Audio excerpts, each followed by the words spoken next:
సుధిరెడ్డి గారు మీరేం చెప్తారు? ఇప్పుడు జరిగినటువంటి దాంట్లో తర్జన భర్జనలో సీనియర్లు కాస్త అలకబడినట్టుగా కనిపిస్తూ ఉంది. వాళ్ళు ఇక్కడ రెస్పాండ్ అవ్వట్లేదు. ఎవరు కూడా బట్టి కానీ, ఉత్తమ్ కానీ, కోమటిరెడ్డి బ్రదర్స్ కానీ, దామోదర్ రాజనరసింహ కానీ ఎవరు రెస్పాండ్ అవ్వట్లేదు.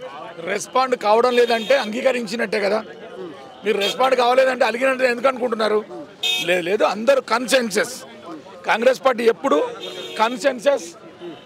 కన్సెషన్ తీసుకొని అందరినీ కూర్చోబెట్టి 1కి 4 సార్లు వాళ్ళతో మాట్లాడిన తర్వాతనే నిర్ణయాన్ని డెలివరీ చేశారు. మీరు పీసీసీ అధ్యక్షులు అయినప్పుడు కూడా అందరు అభిప్రాయ సేకరణ చేసే పీసీసీ అధ్యక్షులు చేశారు. సక్సెస్ఫుల్గా రేవంత్ రెడ్డి గారు ఈరోజు పార్టీని గెలిపించడంలో ముందున్నారు. ఒక్కరే గెలిపించారని మేము కూడా చెప్పడం లేదు. కలెక్టివ్ లీడర్షిప్లో గెలిపించాం. ఈరోజు కూడా కలెక్టివ్ లీడర్షిప్తోనే ఈ రాష్ట్రాన్ని పరిపాలించబోతా ఉన్నాం. దానికి నాయకుడిగా రేవంత్ రెడ్డి గారు ఉండబోతా ఉన్నారు. We're all one team, cricket team.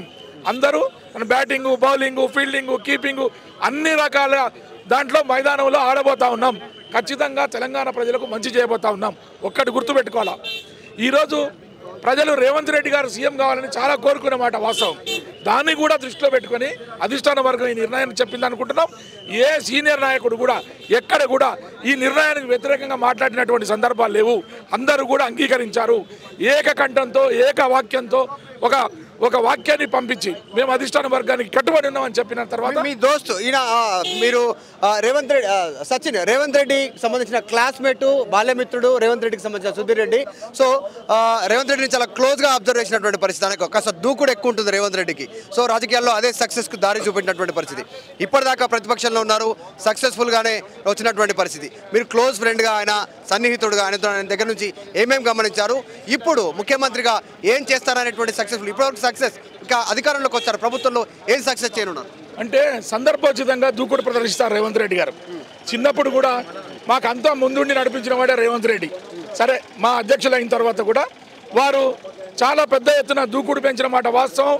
పెద్ద ఎత్తున కేసీఆర్ లాంటి ఈ రాష్ట్రంలో ఎవరు ఓడించలేరు, ఎవరు ఆయన తట్టుకోలేరు అన్నటువంటి సందర్భంలో రేవంత్ రెడ్డి అనే ఒక వ్యక్తి కాంగ్రెస్ పార్టీ అధ్యక్షుడైన తర్వాత రంగంలో దివి ముచ్చమటలు పట్టించి కేసీఆర్ లాంటి వాళ్ళని ప్రగతిపాదన నుంచి ఫామ్ హౌస్ కు పంపించినటువంటి ఘనత రేవంత్ రెడ్డి గారు. ముఖ్యమంత్రిగా కూడా ఇదే దూకుడు ఉంటుందా? ఎందుకంటే ప్రభుత్వాన్ని నడపాలి, ప్రభుత్వ పెద్ద ఇంటి పెద్దని నడిపినట్టు నడపాల్సి ఉంటుంది. అదే చెప్తా ఉన్నా, సమస్యల పట్ల దూకుడు ఉంటుంది, ప్రజల పట్ల సానుభూతి ఉంటుంది. ఖచ్చితంగా ఒక సామాన్య మధ్యతరగతి కుటుంబం నుంచి వచ్చిన వాడిగా, ప్రజల యొక్క కష్టాలు తెలిసిన వాడిగా, ప్రజల యొక్క కష్ట సుఖాల్లో భాగం పంచుకున్న వాడిగా రేవంత్ రెడ్డికి చాలా విధాలైన అనుభవం ఉంది.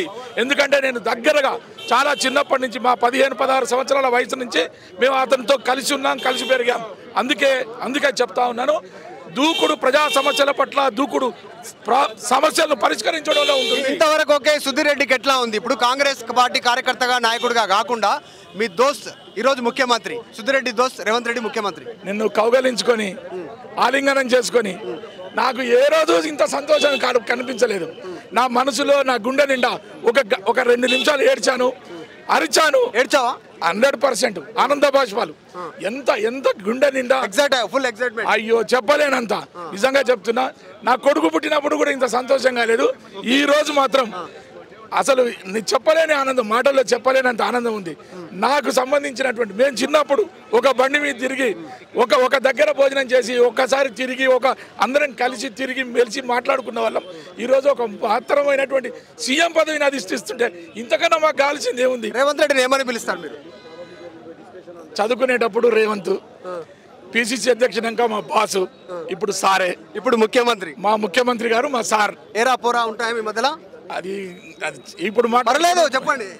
అప్పుడు మమ్మల్ని ఇప్పుడు ఆయన పిలవచ్చు, కానీ మేము పిలవలేము, మేము అనలేము. ఆ ఉద్దేశం కూడా లేదు.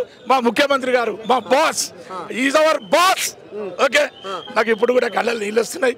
నిజంగా ఆనందంతో చాలా అది ఎమోషనల్గా ఉన్నాను నేను. నిజంగా రేవంత్ రెడ్డి పడ్డ కష్టం మామూలుది కాదు, అంత కష్టం కాదు. నేను చిన్నప్పటి నుంచి చూస్తూ ఉన్నాను.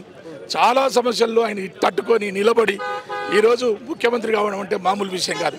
ఒక మధ్యతరగతి స్థాయి నుంచి ఎన్నో కష్టాల గురించి రేవంత్ అనే వ్యక్తి ఈరోజు ముఖ్యమంత్రి కాగలిగారు.